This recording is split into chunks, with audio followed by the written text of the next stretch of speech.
but we have a stand-in speaker. We're very appreciative, and I'll introduce everybody soon, or now.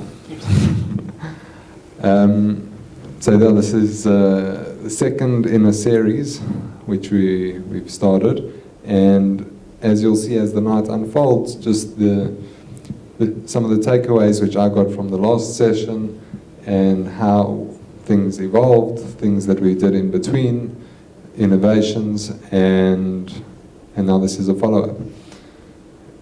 As mentioned in the previous session, it's not a debate, it's a discussion. We're all on the same team here. We want what's best for South Africa. And I just want to thank everyone for coming again. So thank you to our speakers. Firstly, on my left, Darren Bergman of the DA. Thank you for joining us. Then Sukers of ACDP and a Member of Parliament. Then we have Thabang Mamonyane, who was the Gauteng spokesperson for the government between 94 and 97. And then we have a dear friend, Naftali, Leotlela, who is a professional actor, and we will explain later in the evening how he fits into the picture. So, thank you all for coming. I think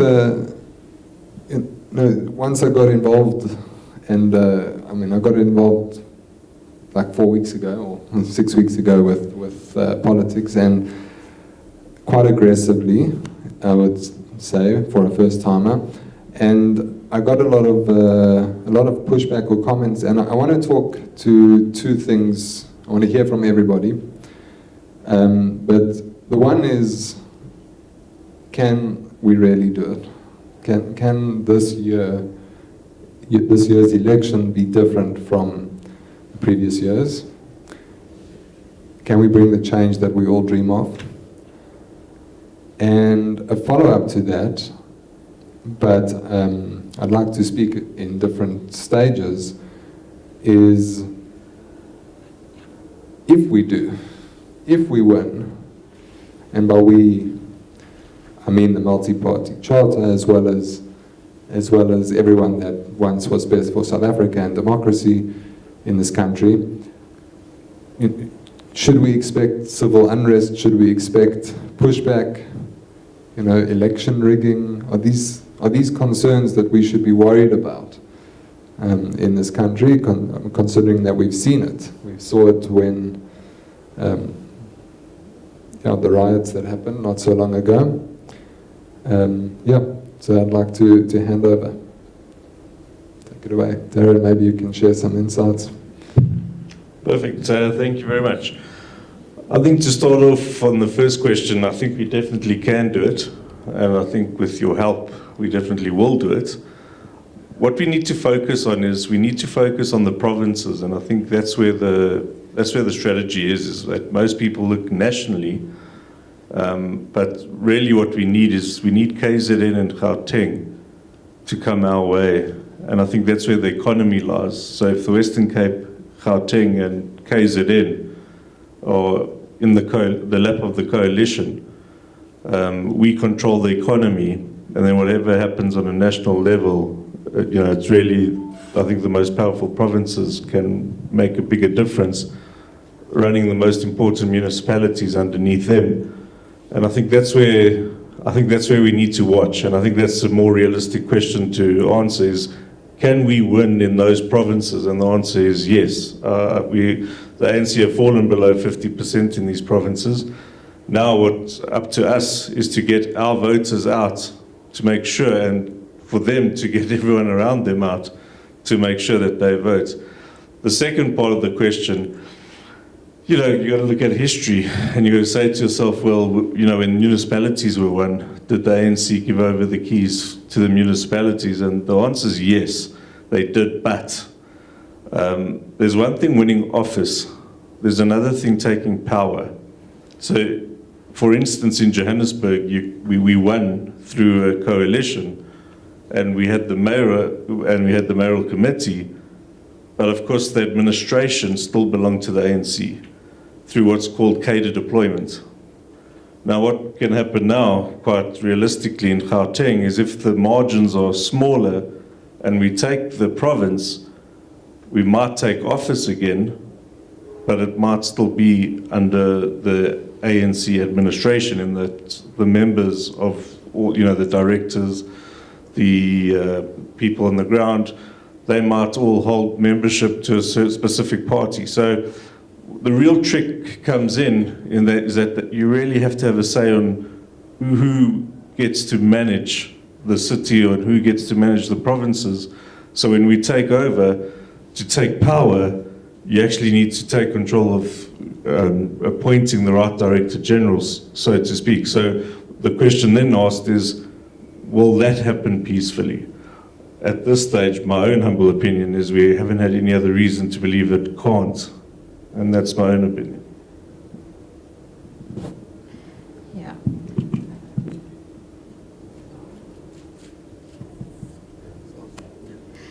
Yes, good evening, everybody. Firstly, thank you for having us here and having us on, and for doing what you're doing, because it is quite important that we get people to understand the critical place that our country is at. And on the first question, it is directly linked to that, for people to understand that we are absolutely at a critical point in South Africa now. And we need people to understand, almost with the same passion, commitment that was in 1994.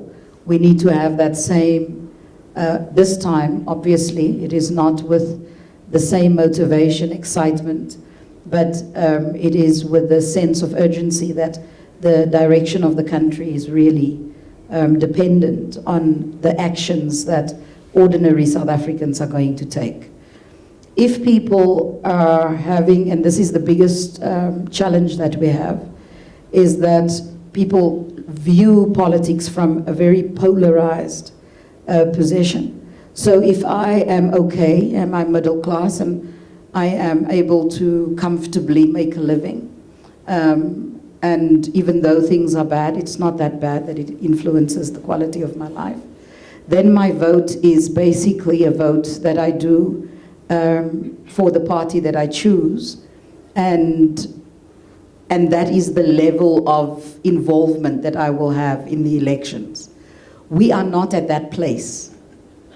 We are at the place where it is so critical for every single South African to understand that our country is moving in a direction very, very fast, where there is an alignment with people, countries that are a threat to the West, Judeo-Christian principles and life and views. And when you look at it within that context, then you realize you cannot, the win of the coalition or the multi-party charter is based on how motivated South Africans are going to be. It is very important what was said in terms of the provinces. People literally need to become activists for votes. You literally need to, it is us that needs to win. We need to look at it as us. You can't look at it as polarized. You can't say, it is us, it's the ACDP, you can't. You will have to, today, with the ballable vote, all over South Africa, it was the Freedom Front Plus, the Democratic Alliance, AfriForum, the ACDP. Everybody was standing together. Civil organizations, I don't know if you saw the pictures, everybody was standing together. We literally need to do exactly the same going into the 29th of May. You literally need to make your car part of the elections. Meaning you need to drive people to go and vote. You need to become part of the logistics of the parties. That is the question. Can we win? We can if we mobilize in that way. But it is a mobilization that almost, as leaders, we almost need to speak to the heart of South Africa. We first need to revive hope. We secondly need to revive and inspire action. And then we thirdly need to be absolutely certain, and this is why this is so important, we need to communicate the message. Where are we at? How do we get to where we want to be? And then you need to have an action plan. Yes, it's possible to win. Secondly, in terms of, I think, as a country, we are a people of faith. There is in 1994, I don't know if I should say if we were worse off from a volatility, you know, if it was more volatile than it is now. I can't say. What I can say is that we've survived 94. We came out of a system where we were more polarized from a racial perspective. So can there be a peaceful? Yes, there can be. Nothing is without challenge, however. The governance aspects are the ones that has been highlighted. And those aspects are very, very important. That South Africans must understand that it is going to take hard work for us to do this. But we will only be able to do so if we work very hard together. For instance, you can't have a Hammanskraal thing happening, and it's got to do with administration, with governance and management. So we almost need to, you know, I hope it's clear for everybody. I'm more focused on action and people understanding where we're going. That will determine the result. Yeah, thank you. Before we move on, I want to just ask one question on the point that you made, Darren, regarding the provinces. I understand that the economy is in those provinces, but there's a obviously very large voter base in the other provinces, and like focusing only on the economy or the economic provinces, is that not highlighting almost the sentiment that we don't necessarily care about everyone in South Africa? Well, to them, I'm saying, how they might perceive. That's a good question, but I mean, the thing is, anyone you ask from any party, the most important thing right now is the economy and about jobs. So every manifesto, every election promise you listen to, it's about jobs. If we run the economy and we run it in a way that is enabling, you're going to create jobs not just in the 3 provinces that you run. You're going to create jobs for everyone else. What you're trying to create is something that works here, that will help neighbors in different provinces. You've already seen how the Eastern Cape feeds off the Western Cape in many ways, or comes to the Western Cape in many ways. We would do that with Gauteng and KZN, and hopefully we would win more and use that recipe for the same, you know, we spread it out, so to speak. Good evening, ladies and gentlemen. I'd like to respond to your second question, or that has to do with the credibility of the election. I am confident that the IEC in South Africa is geared, experienced, and determined, and deliberately so, to make a credible election. Unlike what is happening elsewhere in the continent, I do not believe that the IEC is not ready for this election. The parties themselves, this is their stake, their stage. They need to work hard, especially the opposition. I've seen it throughout the continent. You'd find a dictatorial regime literally taking over in a landslide type of manner, taking over winning elections. You ask, where was opposition? You'd find a number of opposition parties, everyone wants to become president. Yeah. And in South Africa, if the opposition wants to really create an upset with the currently ruling party, that depends entirely on them. They must work together, they must, because they speak the same language, but I realize also that they speak way past the majority of the electorates. The kind of language that they speak, it may be English, it may be Afrikaans, it may be Sesotho, it may be Zulu, but the content of the language is way past. It doesn't address the people where they are and how they are. Thabang, can you maybe elaborate on that point? What should we be speaking to in terms of the people? Because you're saying that you're feeling they're speaking over. Okay, firstly, do we really know what the people are facing on the ground? Or do we assume we know? Half the time we have no clue. What the people, let me give you an example. Certain parties are threatening indirectly, in a very subtle way, the electorates by saying, don't vote for white parties. But in essence, when you look at it, I even blame the very white parties because they're quiet. They're not saying anything to counter that. So that perception becomes reality. That's true. Yeah, that is the truth. Good evening, everyone. Can we win?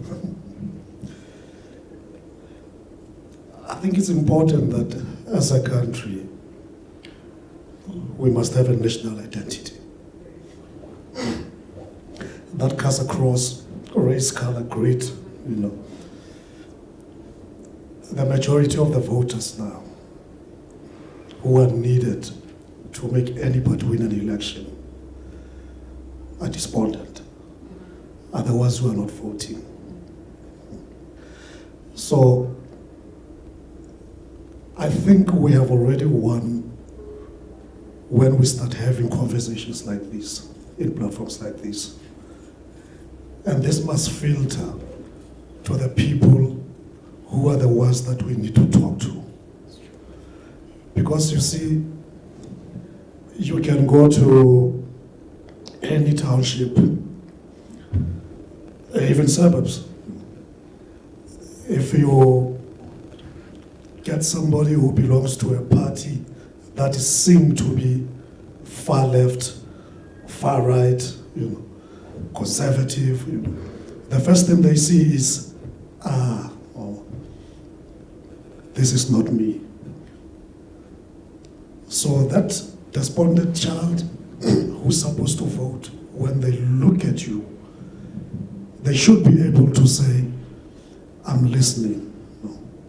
Because even if you're saying all the right things, but you haven't yet bridged that bridge that says, this is a white party, you know, and this is a black party. Because what is happening now is not a coincidence, you know, it has been work for the past 3 decades, you know, that led us here. So it is not by accident the things we are facing, collapse of infrastructure, collapse of everything, basically. Even the ones who are most suffering are the ones who perpetually, you know, come back and vote for the very thing that's putting them where they are. So I think if we could focus on that national identity, and which is what they are doing very well, by the way, they will go right where you will find the poorest of the poorest, and they will come promise this and that every election, same things, and that generation will always go and vote the same way. Why? Because they say, coming back to his point again, because there's no alternative. We don't know what else to vote for. If I may add there, I want to make a specific example. I'm not attacking ACDP. ACDP is led by a friend and a brother. How is it that the ruling party has removed God from schools and has removed God from social structure? And ACDP is quiet. It doesn't go to churches and mobilize. Instead, you see the very people that are anti-God, that will side with the Hamas of this world and everyone else, being given platform in churches.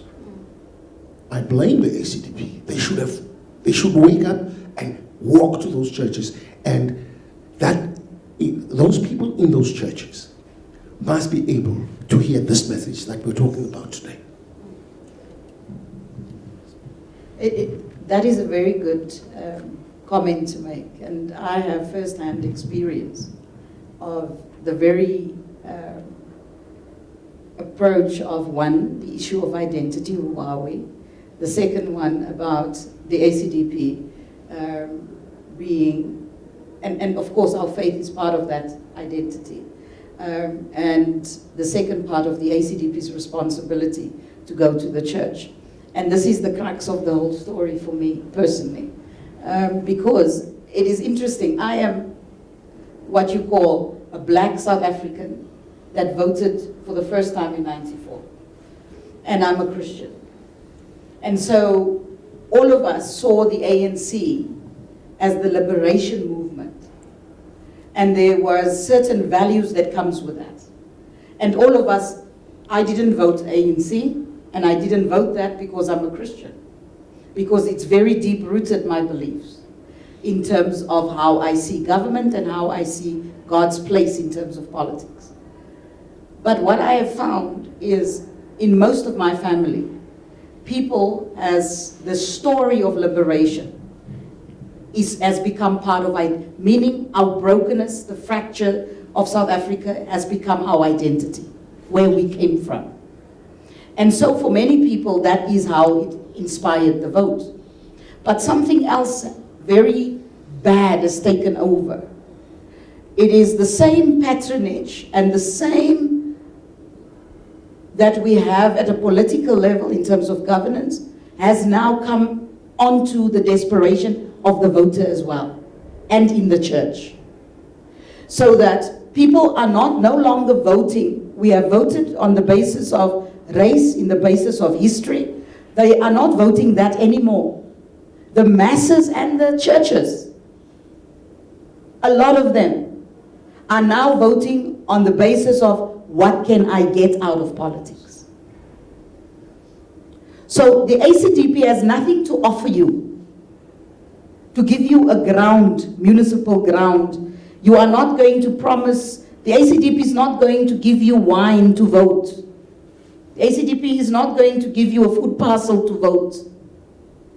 And because of that, what our leaders has done is the worst thing. They have literally infected our society with the same values that they have demonstrated in politics are now the values that has become part of the population. We are also now voting so that I can get something out of it. We're not voting on the basis of anything. So what has happened is morally we have also, our convictions and our beliefs, we have departed from them. It is very difficult in terms of that. The ACDP do go to the churches. I've gone to the churches to speak to churches around the Bellable, which is taking it even further. The ANC is going so far. And yet churches are allowing the ANC to come and stand on their platforms. And that is the challenge that is before us, is how do we awaken again that spirit of conviction in people? I see that role of the entire opposition standing together can counter that culture and bring in a new reality and a new hope. What the opposition is going to face in these coming elections is, in my humble opinion, two scenarios. It's one of completely disillusioned, as Naftali has said, completely disillusioned electorate and undecided voters. And majority of those are made by our young people and those that are ready to enter the work market and those that are in the work market, but there are no jobs for them. Thank you. Can I just say on this, both Naftali and Thabang mentioned both two areas that I think are worth touching on. The trust deficit that was left, and this is a majority game, it's a numbers game. I mean, if the ANC come to you and there's 3 million canvassers for argument's sake, and there's 100,000 of us canvassing, and they say to you that you can't trust the DA because they're the NP and the DP together and they're going to bring back apartheid and this is what's going to happen. They've got 3 million people saying that, and you've now got 50,000 people that have to defend that. Over time, as Goebbels once said, a lie over time becomes a truth if not defended. And the ANC use that very well, as we've now seen. In fact, to your other point, why opposition need to unite is because we're seeing how the ANC are getting people, getting constituents that don't even make sense. That on the broad church sense, they don't make sense. People that are getting invited to speak at churches who don't believe in God, who are the very, the very hypocrisies of the church, are getting invited over opposition parties because of something that's happening 8,000 kilometers away. Now, it's not to speak to that, but to say, look at some of the brand names protesting against what's happening in the Middle East. Tell me if those people were going to the Middle East, how long would they last in Gaza? Pride, how long would the Pride team last in Gaza before being stoned or beheaded? These are the kind of things that one has to ask. But the ANC is very good at using hypocrisy to bring together. One of their favourite sons, who's now canvassing for the MK, talks about corruption, that if he comes to power, would wipe out corruption.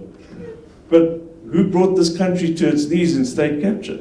So now when we go back to trying to use the numbers to fight back, you go to a rural area and you tell someone that, the Democratic Alliance is no longer the NP and the DP, that actually the ANC have more NP members than the DA has, that they actually made ministers out of NP, out of the NNP, and we don't have ministers. So you can do the maths as to who's got the old nats and who is the party that has, apartheid in it. You've now got to convince people. And as I said, and Helen Zoloff says, when you're explaining, you've lost. So I can now bring it back to a Jewish context. 60, 70 years down the line after the Holocaust, the Nazi party comes here in a nice blue shirt and says that they're now the Democratic Nazi Party. They're now the new Democratic Nazi Party. Would anyone here take the chance of voting for this new Democratic Nazi Party? Because still the emotional strings are still there. How do I expect my gogo to now decide, hey, I'm going to take a chance on the DA, because the ANC have enshrined in me that the DA is this party that's going to bring back apartheid. So in the rural areas, this war it's hard to win. In the urban areas, it's easier because people have learned to vote on service delivery. They've seen service delivery. They've had a taste of service delivery, and they can see that there's two offerings.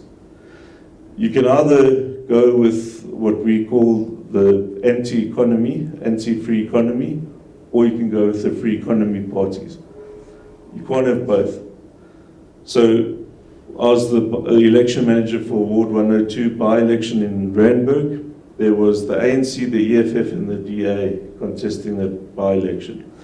If you walk the lines, 50% of the queue was always, it was black 50%, white 50%, every single polling station. We got 97% of the vote, with the ANC standing, with the EFF standing. So we must have had black support, and it must have been up to about, 30, 40%, my maths isn't that great, 30, 40%. So where in the suburbs, it's easier to convince people because I think they're voting on service delivery.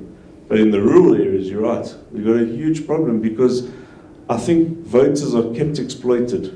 Yeah. They're kept under the thumb of the ANC that don't only say, listen, that party there's going to bring back apartheid, that party there's just for the Christians or they're just for that church. They also say that they're the only party that will give you a grant. They're the party that brought you the grant. Even though that grant can only buy you a basket, can only buy you half a basket. But the real sad part of what happened, yesterday I was at a debate at St. John's and all the parties here were represented. I asked the children, there were 1,500 children of which most of them couldn't vote. But I said to them, if they had the choice between going out tomorrow to vote or staying at home playing PlayStation and being with their friends, how many of them would vote? Less than the number of people in this room put up their hands. That's the problem we're dealing with now, is that people fought for the right, for the franchise to vote in South Africa. Now, a generation or two later, and they've lost interest in voting because I don't think there's a compelling reason for people to turn around and believe that they're going to unseat this party that liberated us politically, but not economically. So, I'd just like to chime in here a little bit.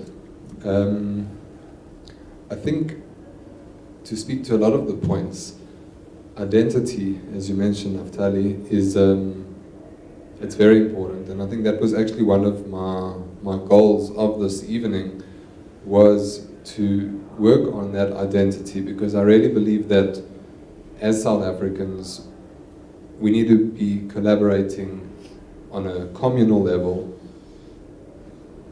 Whites, blacks, Jews, Christians, we need to be working together, and Afrikaners as well. Unfortunately, Anton is not here with us, but I wanted to say that because, when we work together, we realize that we're a rainbow nation. That's what we are. That is our identity.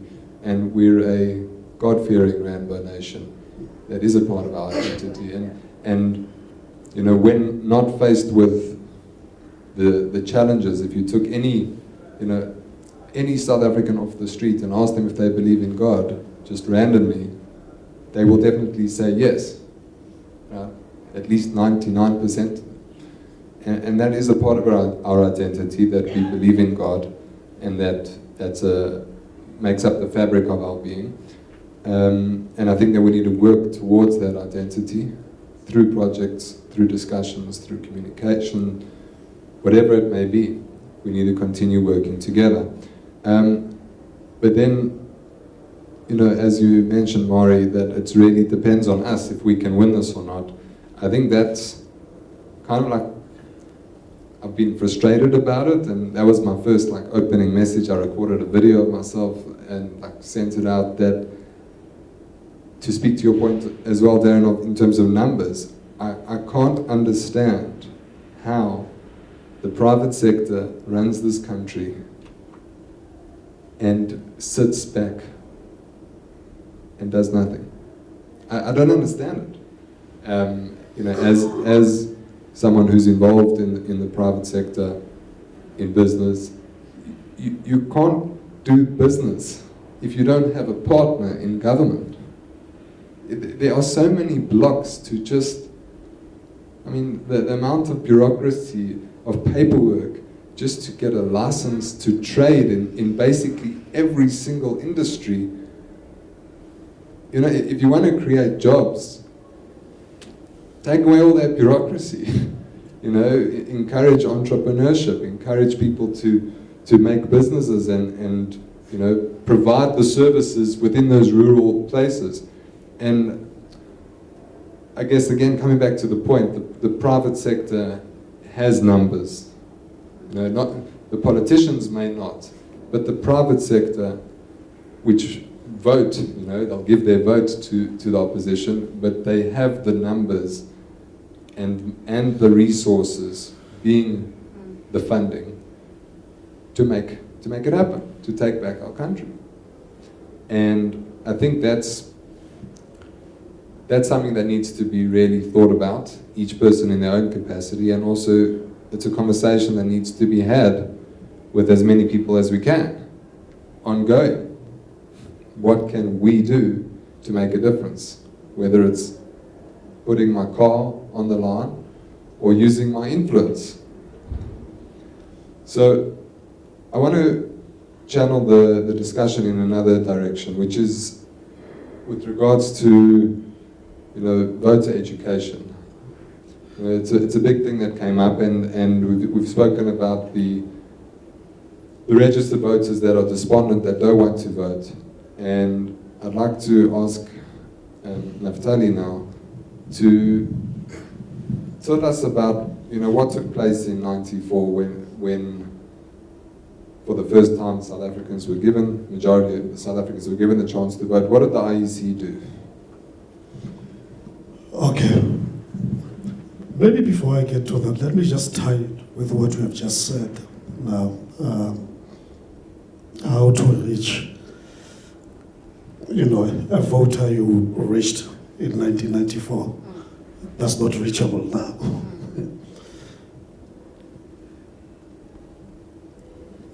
That day needs to come where you can find a community of people who really love this country. And somebody has to start it.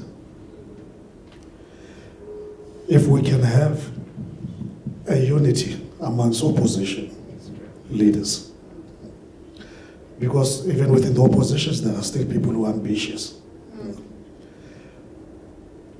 But beyond politics, to begin to say that before we are politicians, we're South Africans. What kind of South Africa do we want? General Bantu Olomisa talks about CODESA 2.0. We need to have opposition coming together and saying, let us bump our heads as South Africans. No matter who wins these elections, it shouldn't be an issue. But what kind of country? What is the change that we want to see? Then you work together with like-minded, organizations, South Africans, who can filter down this message that we want to the people who really need to hear this message. The private sector, to make sure that they support such an initiative. Because if the two of us actually go and talk to those kids in that informal settlement, when they listen to you on television, it's not the same as you were there. They can actually experience you as a person and hear what you have to say. Because believe you me, it's not going to happen tomorrow to change the mindset of that voter. Because if they don't vote for what is keeping them poor, they will continue staying and not voting. So it is upon us to make sure that there is unity. And I'm saying the opposition, and I'm using that word deliberately, because you do have some nice people, even within the ruling party. Nice dudes you can sit with and this is a nice dude. But you see, they idolize their party more than the love they have for South Africa. Oh yes, sorry. So, 1994, it was an exciting time for everyone. I remember the ANC was not that popular, around that time. So some of us, I remember around that time, I was a member of the ANC Youth League. I was a member of SAICO, South African Youth Congress. I started first from the Black Consciousness Movement and then joined COSAS. Or before COSAS, I was in Azazim, and COSAS. So, but the ANC was like, taboo to even talk about the ANC before the unbanning. But then after the release of political prisoners, even before the unbanning, it was when now people actually heard there is something called the ANC. People only knew there's a person called Mandela. And as a result, there was an influx of people who came in and started to join this organization without even knowing what it was all about. So 1994, it therefore made sense for everyone, even those who didn't know what was happening, to just, mob psychology, to just go there and vote because, hey, what are you voting for? Anything on the ballot paper didn't exist. You were only looking for what is called the ANC. So as a result, really, there was so much hope. So much hope that all these things that we've been going through have now come to pass. So now it's time for a brighter future. And then there was a campaign also being sponsored by the SABC. It was done by a company called Penguin Films. It was called Khululeka. So basically Khululeka was about voter education. People haven't voted before, so they really didn't know, where to start, what to do. So it was one of the initiatives, at least at a national platform, to help people, to make not even to make decisions on who to vote for or what to, but to vote. So then I was part of that series. I only did 2 seasons though, And even myself, that's when I actually started learning a lot about the importance and the power of a vote. Which I must say subsequently, over a decade later or so, because now you have this knowledge and you can see that the majority of the people don't understand this power. People just vote sometime. Others, they will be sitting somewhere at a tavern and be like, I'm gonna have a nice spoiled vote. And then they will literally just go and deliberately spoil their votes. So these were the kind of things, as you look at it now got, even a person like that, now got to a point whereby they would rather, sit, sleep at home, cook, have a braai, and not actually go to vote. And since '94, has anything been done like Khululeka? Not that I can think of now. So for the past 30 years, the IEC haven't done really proactive voter education. Well, it was not an IEC project. It was just an independent production company, who went to a public broadcaster. And of course, research would have been done through the IEC. IEC also put a hand in that project at the level of research. But otherwise, it was an independent project, and it really, really helped a lot of people. there are some catchphrases that I still remember. Your voice, your vote is your voice.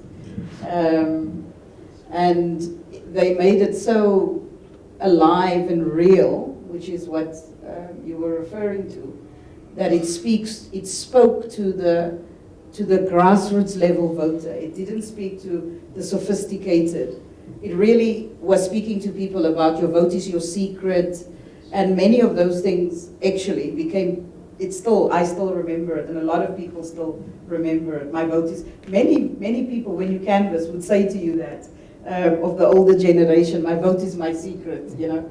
But what I wanted to touch on was the issue, was two of the things that was mentioned in terms of the private sector.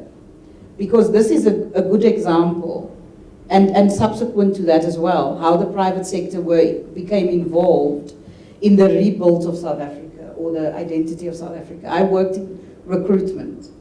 And when you look at 94, the introduction of BEE policies and all of that, there was a buy-in to this Rainbow Nation skills development, you could see it in the private sector. And you saw how companies responded. What has not happened, and it is, and I many times I'm curious about it, is the issue of leadership. Whether we have all became so complacent or passive that we did not keep track with how bad things has become.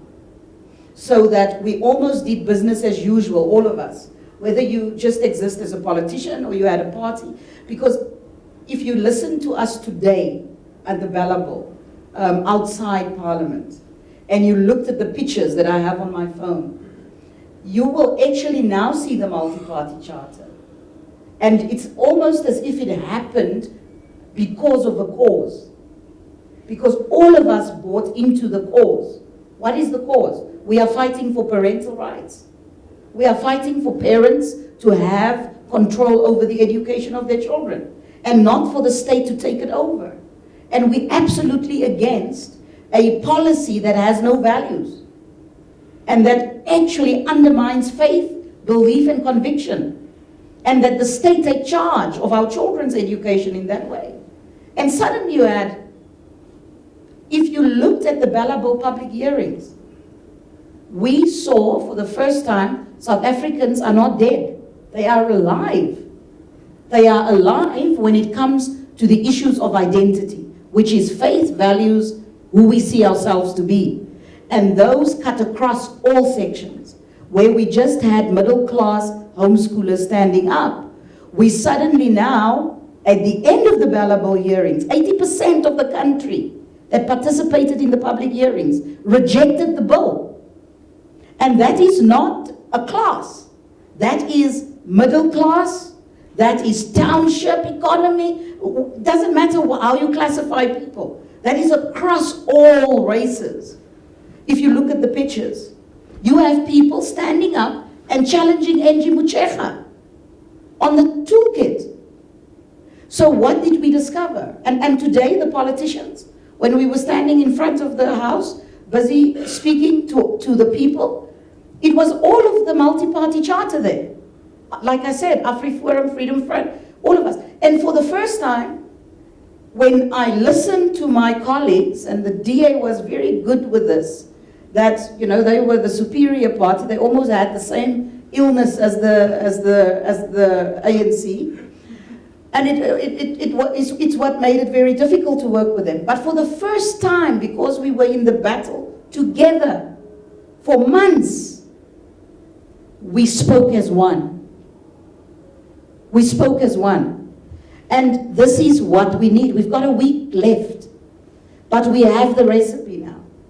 We need to identify very clearly what is the cause.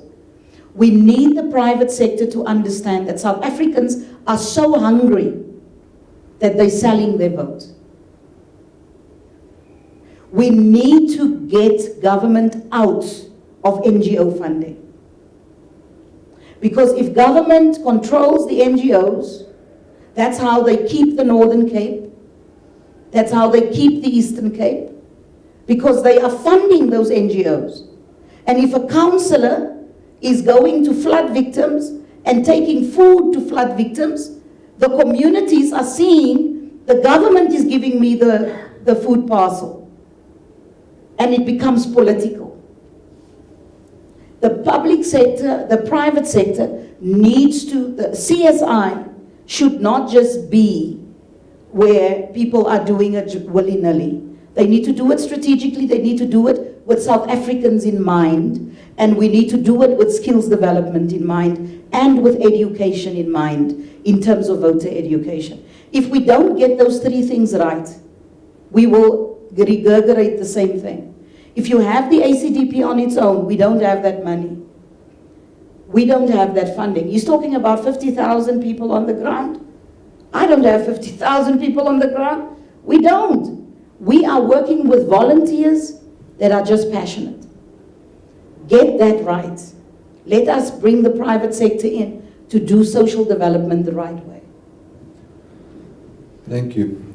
So I'd actually like to now connect this, the point that Naftali brought up, and connect this session to the previous session, where the takeaway for me from the previous session was the millions of registered voters that are not voting and the need for voter education.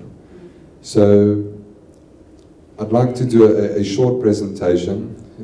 Straight after that session, it was a month ago, we had Pesach, we were under a lot of pressure, but we actually put together a voter education program, Understand Your Vote, which is on the poster of tonight's event, really just came about in the last month. And I'm going to start off with showing you one of the films. We shot 4 films. You can visit the website, understandyourvote.co.za. And we're going to start with showing a film, and then I'm going to break it down for you, what the strategy was to disseminate it. But it's something that we have to do together. We need everyone's help, everyone's buy-in. And I think it was just really awesome that Naftali, who acted in Kululeka, could act for us again in these films. So, without further ado.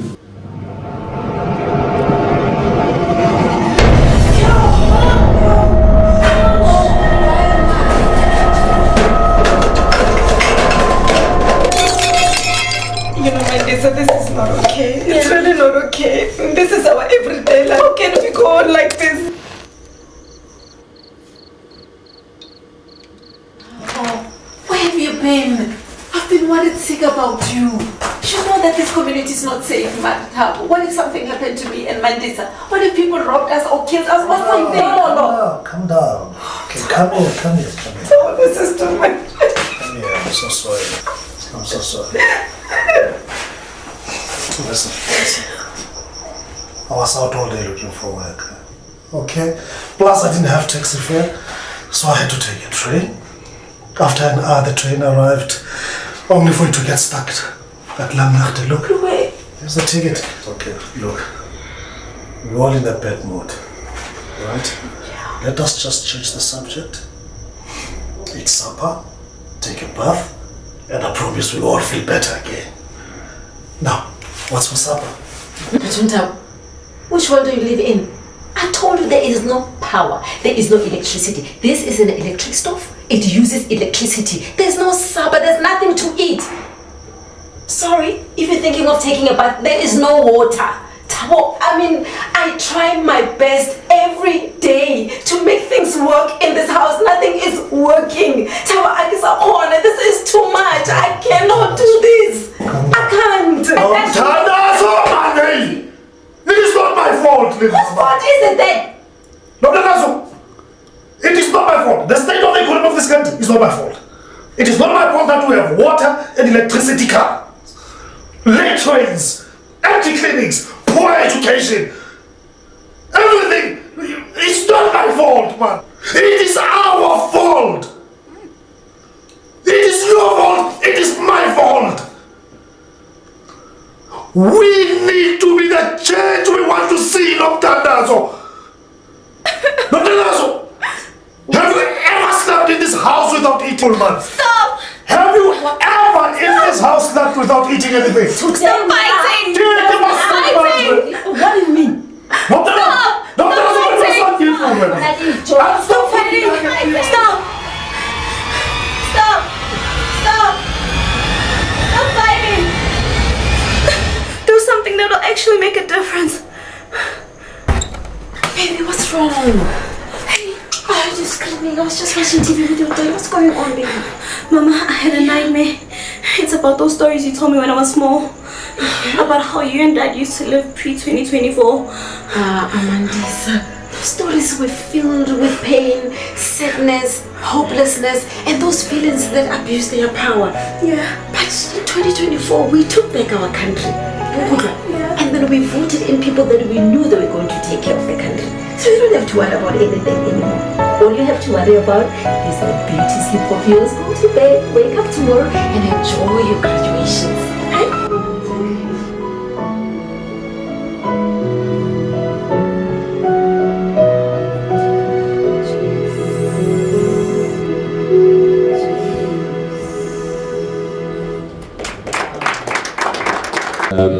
And I want to just run through. There's a few pieces of paper here, if you can hand those out if you don't mind. So what we put together is a toolkit. It's a resource that can be used by anybody to be a change ambassador. The homepage, if you visit it, understandyourvote.co.za, is a short essay. I mean, things like your vote is your voice, and my vote is my secret. Things that are so well known to you are not well known anymore. The fact that Jacob Zuma started speaking about the fact that we should know who you vote for. It's not your secret anymore. Puts that whole concept, that whole fundamental principle at risk for all of us. And I think it's something that needs to be told to everybody, because it doesn't matter who took you to the polling, to the polls to vote. It doesn't matter who bought you KFC. They won't actually know who you voted for. So the homepage is a short essay about the importance of voting. It's translated into 7 of the South African national languages, the most popular 7. Then there's a page of videos that can be streamed from the website or downloaded and shared onto anyone's social media, on your own social media, or used for your own resources.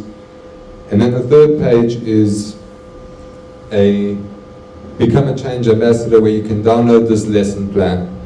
So a lesson plan, literally, it's a half-an-hour lesson, a training session that can be implemented by any company to train their staff, whether they employ 10 people or 1,000 people.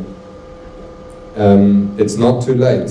This is a matter of sharing it, sharing this resource. It's a toolkit that's freely available for anyone to use, because this is the kind of information and education that needs to be shared. Private companies, churches, or religious organizations, schools, all of these platforms are amazing platforms, and perfect platforms to use the program. So I mean, the lesson plan is broken down into watching the 4 films as well as discussing a lot about voting. One of the things that we thought about was the fact that you can't just show a video. You can't just have a short video on Instagram or on YouTube because people watch it and move on. It has to trigger a discussion. You have to watch and discuss, and that discussion lingers in a person's mind, and hopefully it can go home then with them.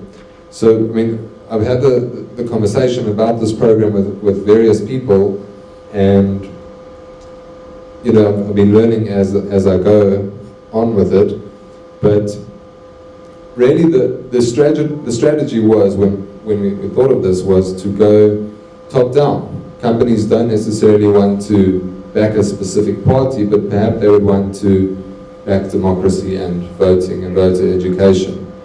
There is, unfortunately, pushback, apparently, I heard recently, from unions that wouldn't, you know, that don't allow or discourage voter education, because obviously the unions are in the, you know, in with everyone else. But you know, the private citizens that are willing to actually take a stance, you know, or are not subject to the unions, must and can do this. And specifically in South Africa, we've got a beautiful setup of chain stores. You have companies that have a head office in Joburg, and they've got multiple stores, hundreds of stores across the country with a massive footprint. And it's really not too late to phone up a CEO of a company, share the program, tell him to hand it over to whoever's involved with staff training, train your staff, have a session. Can I just say that I think an initiative like this is brilliant, and I think more of these initiatives are needed. I have seen the videos, and I think that they're very scary, actually, to be honest with you. You know, they really pull at the heartstrings. But this election, first of all, I don't know if the IEC is actually prepared for the confusion that's about to come, to be honest, because there's, for the first time, 3 ballot papers. There's going to be dependence on some of these ballot papers. So there is a need for voters' education, ironically enough, in the sense that I think there's going to be a high rate of spoiled ballots in that people choose an individual candidate and a party on one of the ballots, which can affect your regional delegation to Parliament, to the National Parliament. So that's going to have an impact, and I think what you'll find is a person that might have made it as an independent, because of the spoiled ballot, loses out. The party not so much, because I think they catch it up on the dips and the peaks, so to speak. The other problem, though, is exactly what the union's problems is, that I think a lot of parties quite cleverly, and this is an American concept where Trump beats Clinton, was on the differential turnout. You know, was if the ANC do not get their voters out, the opposition parties have a better chance of actually winning by getting their voters out. And again, it's a numbers game. But by using the value of the differential turnout, is that you make sure that the voter turnout is quite low, but that the opposition turnout is high. You basically have a very good chance that you know, of succeeding, at least in the provinces. So on the voter education side, I can understand the unions on the one hand, but on the other hand, you're actually doing the job for them, and they should be welcoming that. You know, they should be saying, by all means, we need all the help we can get. It should be the opposition parties that are saying, listen, target that specifically to this, there, or go here only, or Yeah, so in terms of targeting, that's actually why I think the private sector is the perfect place. And I learned about a term this week for the first time called black tax. I'd never heard about it, but basically, if you don't know what that is, it's you know, the individuals in a family that have a job and they're working in the formal sector, and then they come home and everyone's hands are out for some money from the guy who's working. So if this is actually distributed through private companies, through businesses that are employing, the individual that is educated, and that's why I believe that the despondent individuals are actually, there's a lot more of them than we think that are in the private sector themselves. They're not necessarily the ones that don't have the jobs. And I mean, I encountered this numerous times. My barber, I had a conversation with my barber. I had a conversation with one of the health assistant teachers at my child's school, and both of them said they weren't voting. And I had a conversation with them about the importance of voting. And then when you combine these two factors, the one being that they're under our influence, meaning within the private sector, to educate them, and then they have influence over the people that they are going home to because they are supporting them, we could have a double impact. Again, it's late in the game. We did, with Thabang's assistance, try and approach the IEC, but it was too late for this elections. But this is something which is, please God, going to be an ongoing project for future elections. All funding and donations are welcome, more than welcome, to help grow the project, disseminate the project, but it's also partnerships, and I'm grateful for the opportunity to be able to share it with the DA, with ACDP, and with everyone here, and hopefully we can all share it further as far as possible. It is getting late, so I'd like to close the evening. Thank you everyone for coming. Thank you to our speakers. I really, really appreciate it. Really appreciate all of your time, and please God, we can make a difference.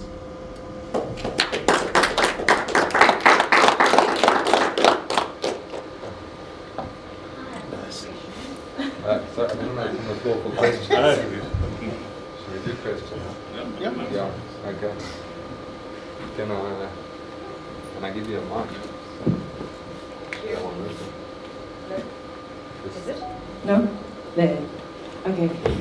Thank you. I'm not going to take long. So, for ACDP, you mentioned that ANC has KFC and everything to give to people, but you guys don't have anything. That's what you said. You don't have anything to offer. And I think that's not a, acceptable statement to say. Like, if we're going to vote for you, you should be standing for something. It might not be KFC, it might not be grants, but it's something valuable. Like, as a person of faith, I feel like what you have to offer is way more beneficial than KFC. And just because you don't have KFC doesn't mean you shouldn't have the same confidence as the people that do have KFC. And then all of you together, you mentioned you were able to stand together on the Bella Bill as a multi-party charter. For me, it's like all along, before the Bella Bill, there was so much nonsense happening because of the ANC. Why could you guys not stand together, right? Like, why now, so late, right? I'm praying for a miracle for this year, but like deep down, I'm like, I don't think so. I don't think that you guys are going to win this year because you took so long to work together. And I'm just pleading with you guys to say, even after the 29th, please work together, Even when you try to tell people, like I tell people on YouTube to say, please vote for them. It's like, but this one is going there, and this one is going there. Why should we trust them, right? And like, even in your campaigns, like I know DA, you guys have more money, but why don't you go to ACDP's one and Action SA's one? Like, if we can work together, despite our differences, we can do so much more. See how EFF supports MK even if they fight, but when it matters, they work together. And I think we have so much more to offer. Last one, you mentioned that informal settlements, the rural areas, the fight is too much, but just because it's so difficult doesn't mean we have to move away, right? That's where we need to go, And I'm curious to know, like, what do your budgets look like and how do you choose how to campaign? Because I feel like campaigning to me, you don't need to, because I'm already going to vote for you guys. But there are people who really need to hear from you. Thank you. I just should respond to the comment around the KFC and the Kentucky, KFC and the food parcels. I am not saying we do not have anything to offer, far from it. I am speaking to the desperation that is within our people. especially on people in rural areas where people are, and what I'm talking about is how patronage, how leadership and the values that they have embraced has become part of the very makeup of people. So even now the voter are using the vote in order to gain something. In terms of the ACDP, far from it. I think one of the biggest things that we have been able to accomplish is the issue of standing on principle, even if we stand alone. And it's one of the things that makes us a powerful party. It is also one of the things that makes us, I believe, the party of the future, because it's not about race, it's not about anything. And also the values we embrace is that of constructive opposition. So in terms of the faith, you are dead right, because that informs all of those things in terms of how we collaborate, how we work with people. Why did it take so long? I think one of the worst things, and I love the fact that you're emotional about it, because it is to be emotional. And if all of us can get to that place where our conviction is so strong about where we're at, then yes, the miracle will come. But why it took so long?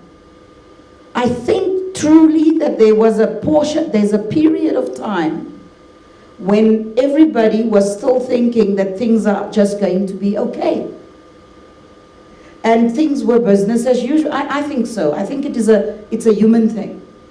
But also why the Bellable is, the Bellable is a faith issue. It's a values issue. The ACDP championed it. The opposition came along with it. And in that working together, there is a maturing. Because what I was not wanting to be critical to my brother in terms of the DA. What I meant was, there was this level of immaturity. It's us, it's me, it's our party. We are now, when things are really bad, that's when people unite. And people are now, we are maturing. We are also understanding that actually each of us we are representing the Christian and especially the Christian worldview. We represent that, unashamedly so. They represent something totally different. But in terms of governance and unity, we are now, I think the maturity is coming to understand that actually it's about nation. It's about each of us representing our values, our principles, and what we stand for, and how do we work with that together. Unfortunately, it's a human condition of growth, I think. I think so.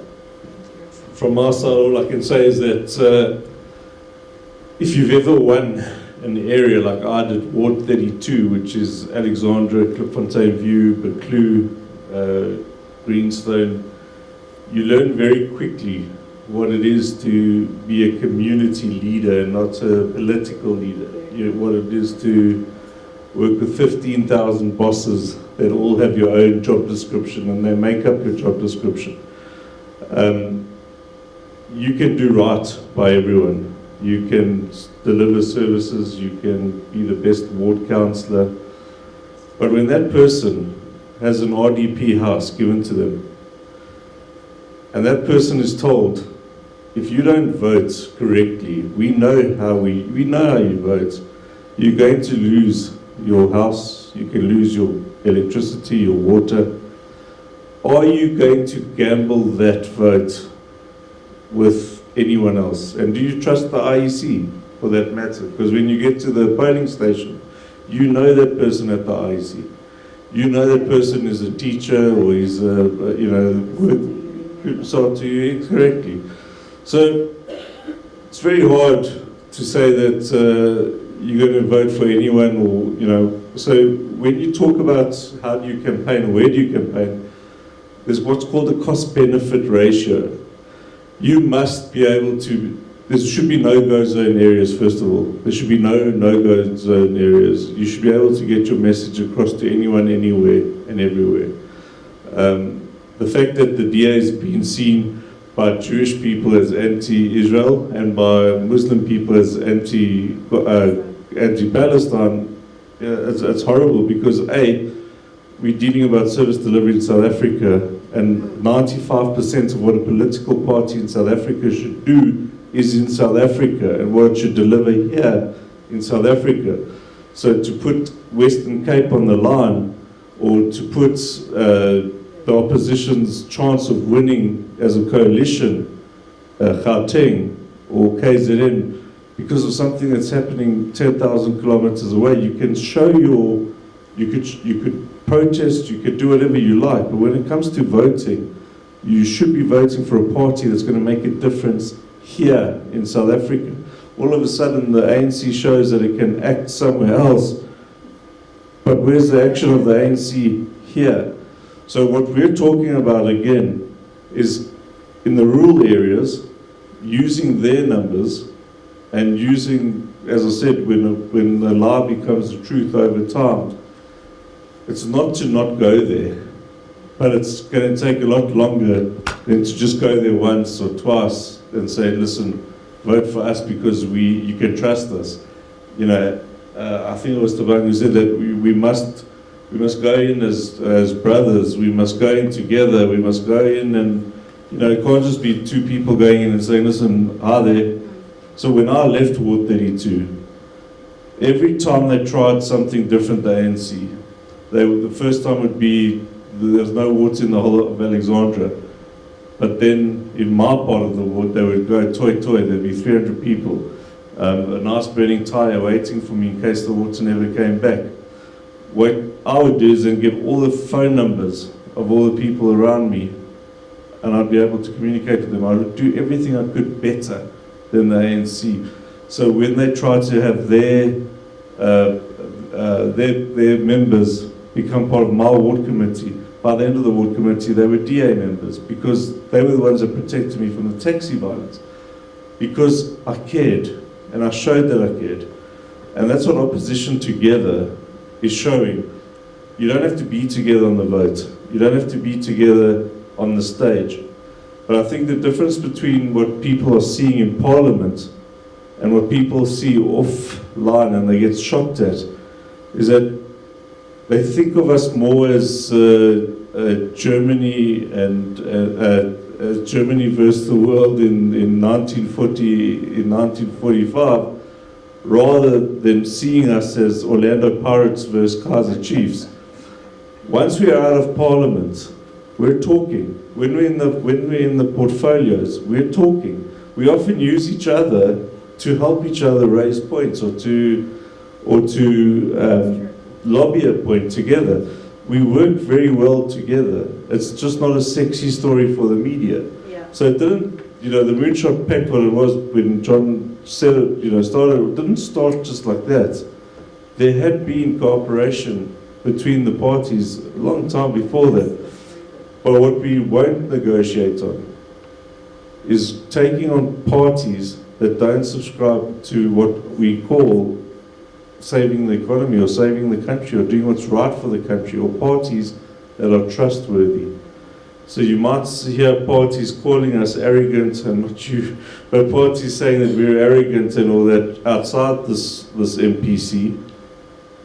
They're outside there because they're jealous, because they want in. But we refuse to have them in because we know what they did in Johannesburg to us.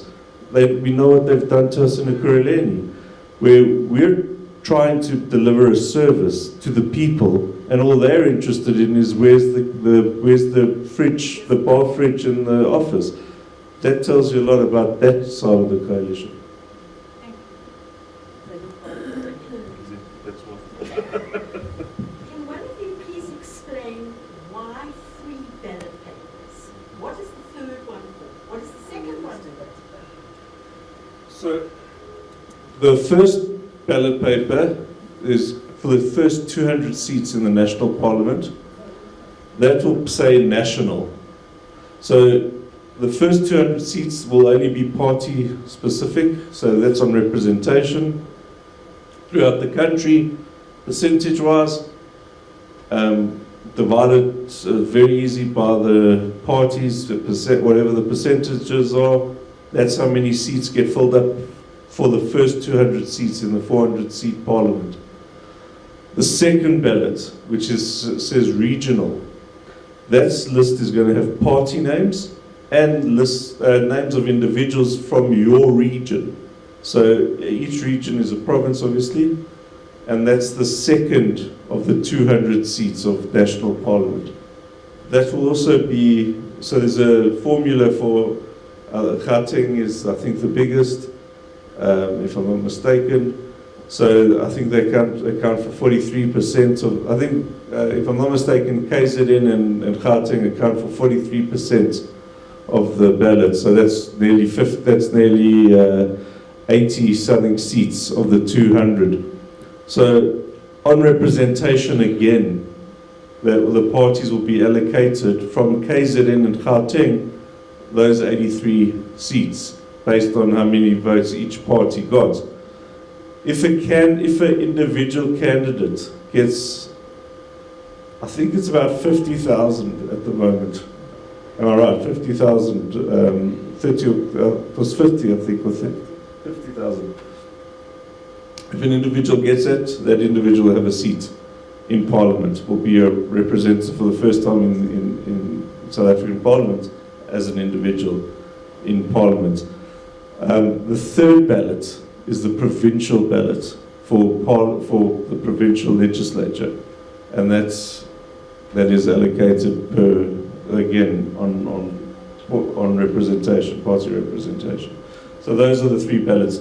If you've applied for what's called a Section 24, you won't be in your province when you vote. You won't get a regional ballot and you won't get a provincial ballot. You'll only get the national ballot. For the second ballot, can you only choose either an independent or a party? Yes. Okay. Does it make sense to vote for the same party in all three or change parties? How does it work? How does it work? I can't answer that for you. You know, I'm sure some people are going to feel sorry for an independent and they're going to vote for an independent and not a party on the regional ballot. I can't answer that. If you're very generous and you want to share your vote amongst parties, you might want to give a provincial vote to one and a regional vote to another. I personally think it makes sense to always vote for one party, but that's, I can't, you know. Good evening, everyone. I just wanted to get everyone's perspective on these two questions. One, you earlier on spoke about differentiating between political leader and community leader. Now, according to your beliefs, what would you say characterizes a good leader in today's age, and taking into account what the country is going through right now? That's number one. Number two,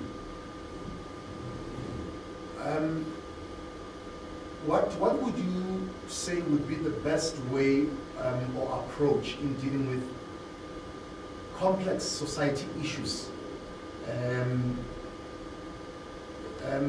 For example, crime, and the most recent one, NHI. Thank you. I'm glad you were chairing the session. Those were hard questions. I think we have a leadership deficit in South Africa. I think the multi-party charter, one of their biggest questions at the moment is who the president would be. In fact, I think the biggest challenge come post our election is electing the president, because there's going to be 400 people that elect the president, not the party. The party can only propose the president, nominate the president. It's up to 400 people to choose the president. Now you can imagine, with the people that we're going to have in our party, in our parliament, that there's going to be brown paper bags being offered to individuals from different parties. You can't guarantee that those individuals on a secret ballot are going to support their presidential candidate. So the first hurdle that we're going to have to pass in post 29th of May is who will the premiers be and who will the presidents be? Because it's not necessarily that Ramaphosa, if the ANC win, that President Ramaphosa, if nominated, will become the president. Because you might find that there's a little bit of politicking where they rather leave the ANC as a minority, as the minority majority, but that they elect the alternative as the president. You know, there's certain parties that have played that game in the past with mayors. They might do that with the president. If I was a strategist, and I can only speak for myself, I cannot speak for my party, I cannot say this is what my party was thinking. If I was a strategist, the most qualified person at this point in time that is untainted in many sense is Kgalema Motlanthe. Now, the party itself,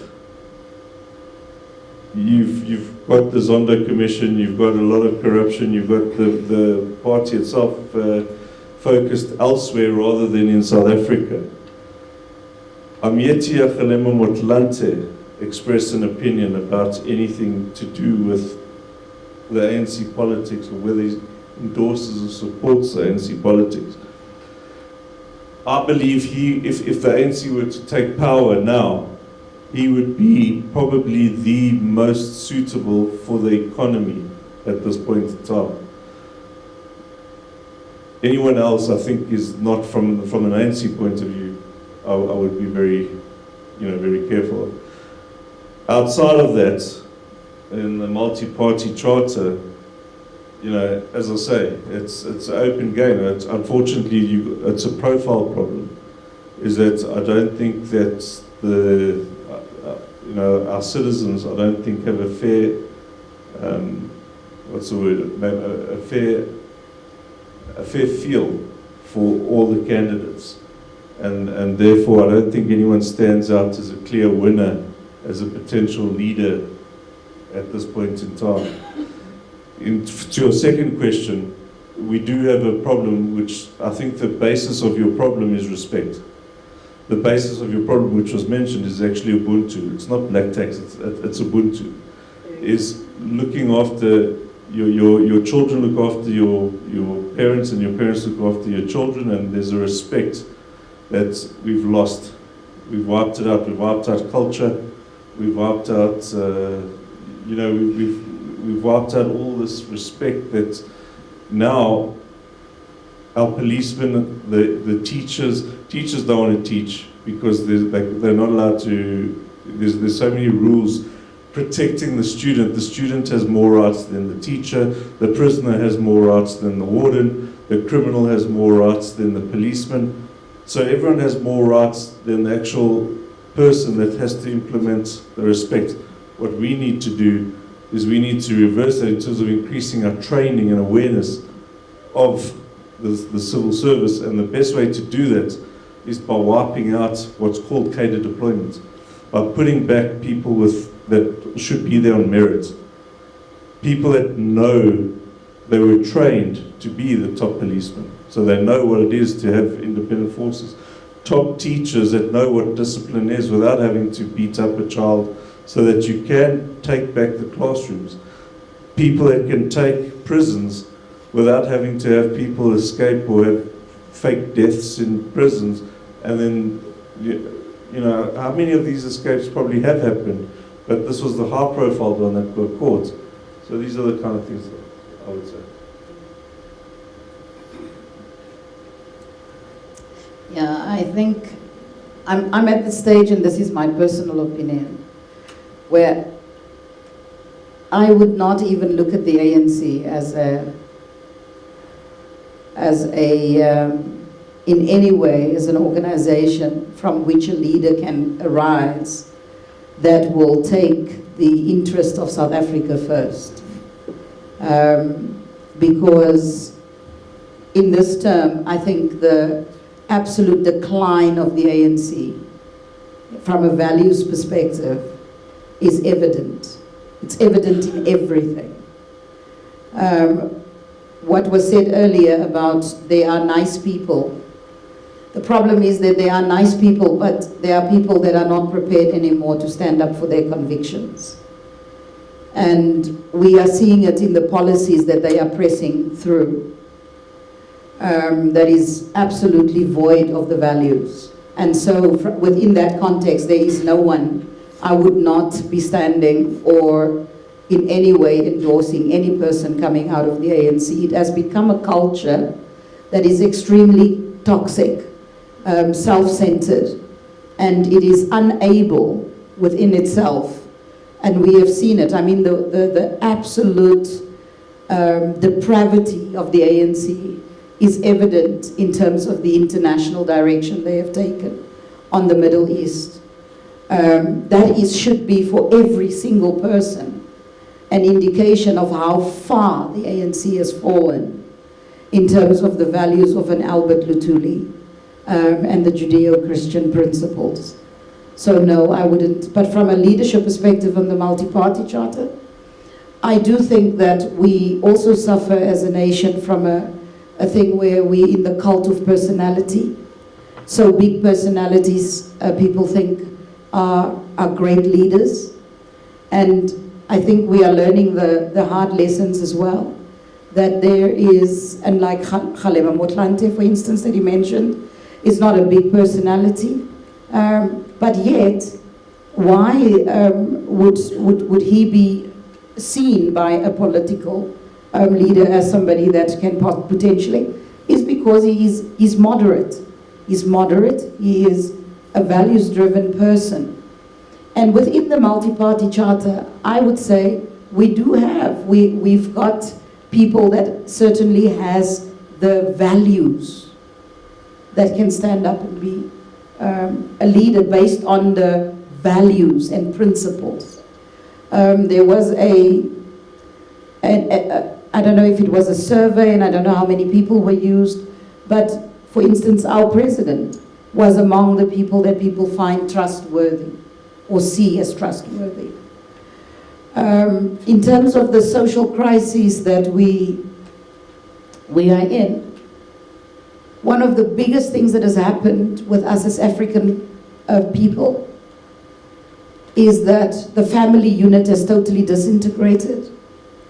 And because of that, the social decay that we are seeing is directly linked, and the crisis of identity, to the fact that our families, that we have broken families.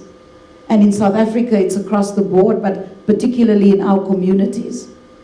If we want to revitalize and change that, the church needs to play a key role in providing education, in the restoration of our people, and for politics not to become the god of society.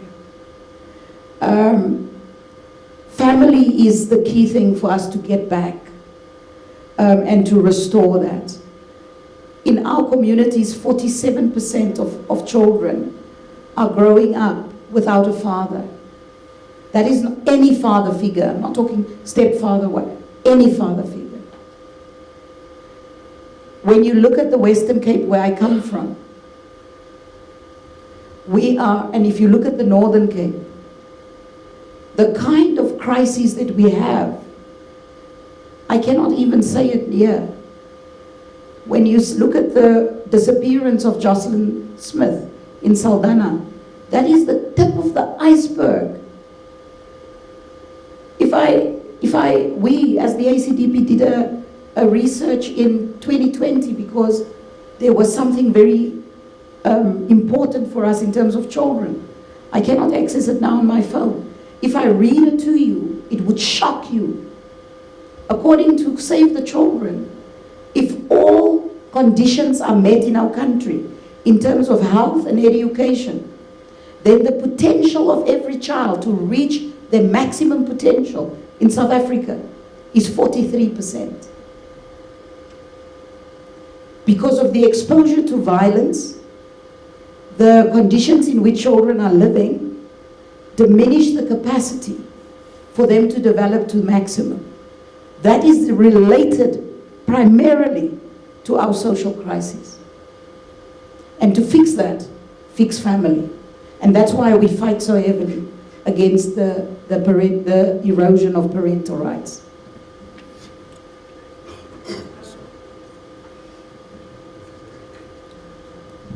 Okay, just to touching on that issue for leadership. Look, I can tell you where not to look for that leader today.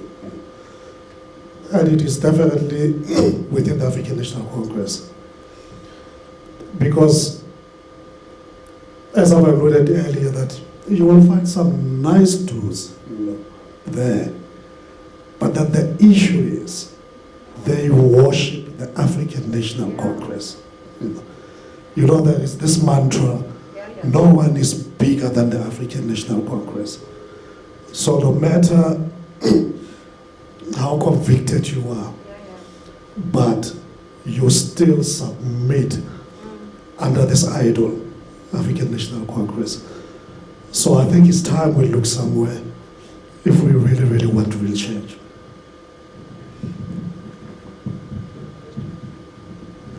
I'm sorry, I don't know who you actually are. But this plan, if we as individuals are not able to promote it, is there somebody from your side that we could give leads to, that you could contact them if they're open to going ahead with this plan? Yes. Oh, who is that? How do we get hold of it? Let's exchange now. The question of leadership is a big thing. The last 30 years, we have seen a thorough erosion of leadership. And it's a great pity that, again, I'd like to see the coalition of opposition parties giving us that statesman. The statesman must come out from here. Gone are the days of the struggle. The struggle has come, it has done what it has to do, and it has finished its purpose. Now the opposition must give us a statesman and stateswoman. Something just came to mind when you said that the opposition together must provide the statesman.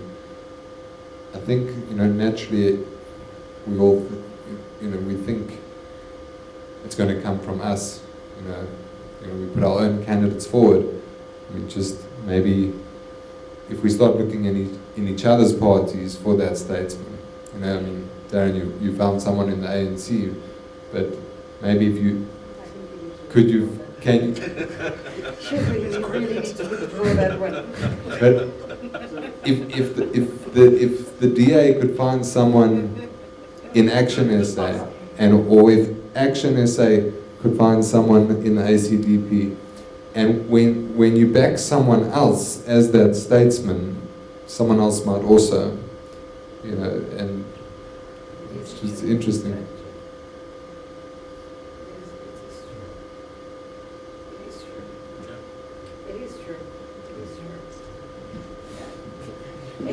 It is true. I want to say it is true, because what people are looking for is where values and convictions triumph interest. And that is what people are looking for.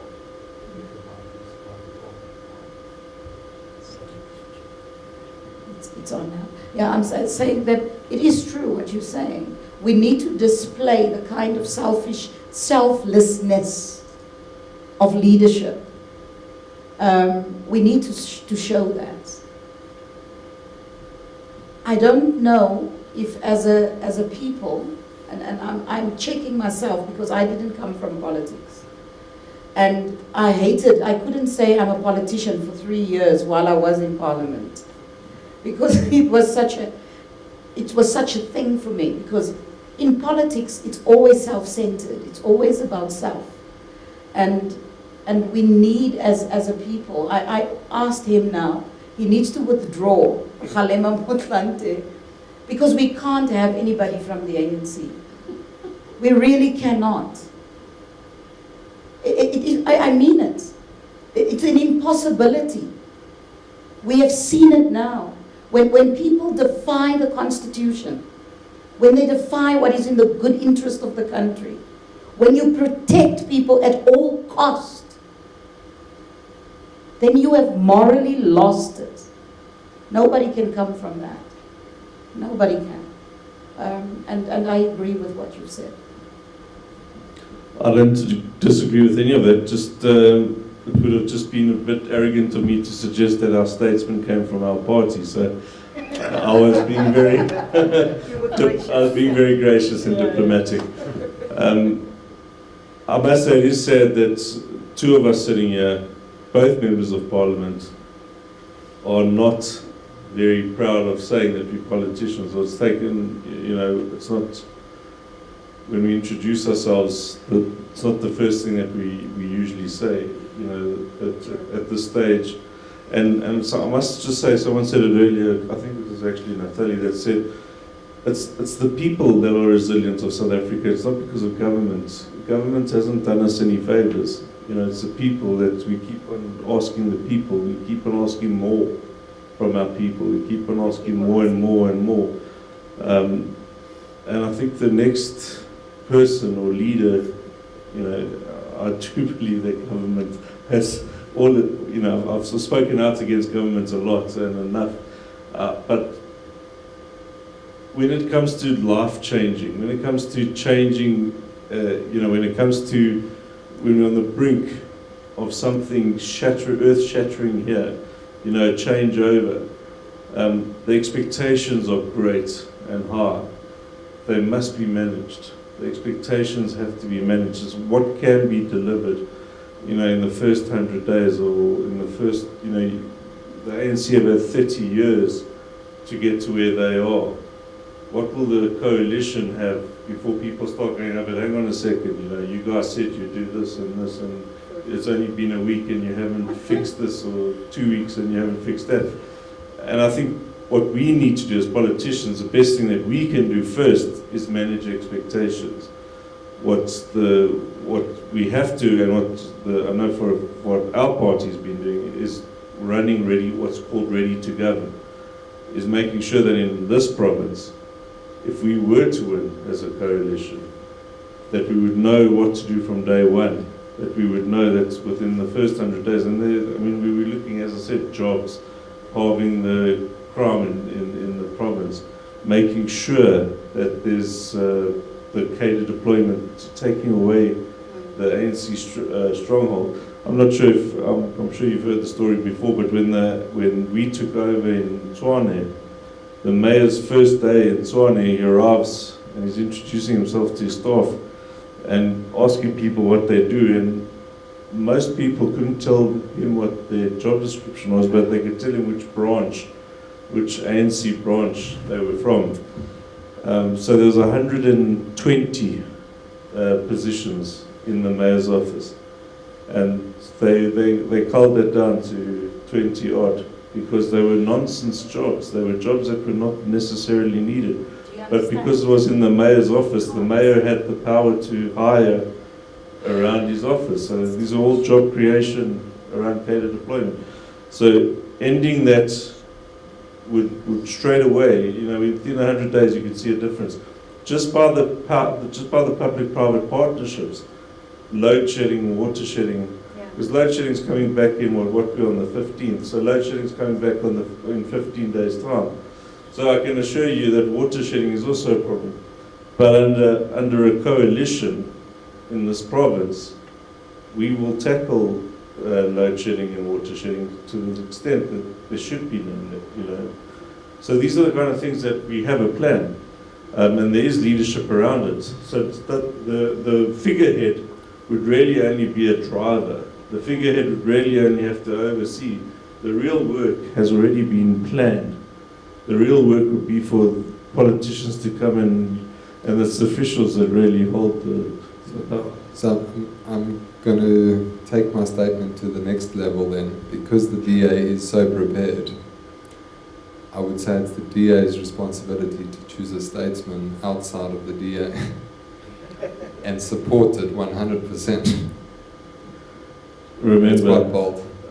that's about my pay grade, but just remember that there's 400 people who are going to choose the president, 80 people are going to choose the premier in Gauteng. I don't think the DA's got probably 30 people that can choose, have a say in it. It's going to be the coalition that's suggested.